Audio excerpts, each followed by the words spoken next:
প্রতি মাসে police magistracy conference করার একটা বাধ্যবাধকতা আমাদের রয়েছে। জাতীয় নির্বাচন সহ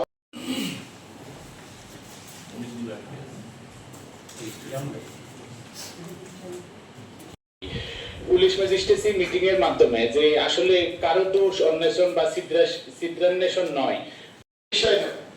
সেইভাবে আমরা যদি পারস্পরিক আলোচনার মাধ্যমে একটা মানুষকে বিশেষ তো ন্যাশনাল ইলেকশনের পর এখন স্থিতিশীল পরিবেশ বিরাজমান এমন পরিস্থিতিতে তাহলে আমরা সাইরাসের আমল থেকে দেখবো, যেটা হচ্ছে খ্রিস্টপূর্বাব্দ 600, মানে আজ থেকে 3000 বছরের পূর্বে আমাদের প্রত্যেকের সাথে পরিচয় হওয়াটা আবশ্যক।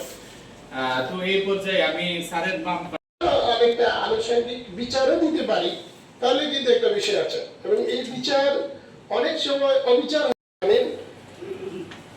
তারপরে এই যে পদ্ধতিতে আমরা এখন ইকুয়াল প্রোটেকশন অফ ল বাংলাদেশের সংবিধান অনুসারে, সেটা কিন্তু বহু আগে থেকে পৃথিবীর বিভিন্ন আন্দোলনের টু হ্যান্ডেল ইট, যে শব্দটা বলে, যে আপনি আপনার চাপ বা আপনার দায়িত্বটা আপনি কিভাবে কর্মচারীদের দায়িত্ব আসলে আমি আমাদের যেটা বলতে আমাদের অফিসার বলেছে যে আমরা আসলে সাদর সম্ভাষণ জানাচ্ছি আমাদের এই পুলিশ ম্যাজিস্ট্রেসি কনফারেন্সে। আসসালামু আলাইকুম।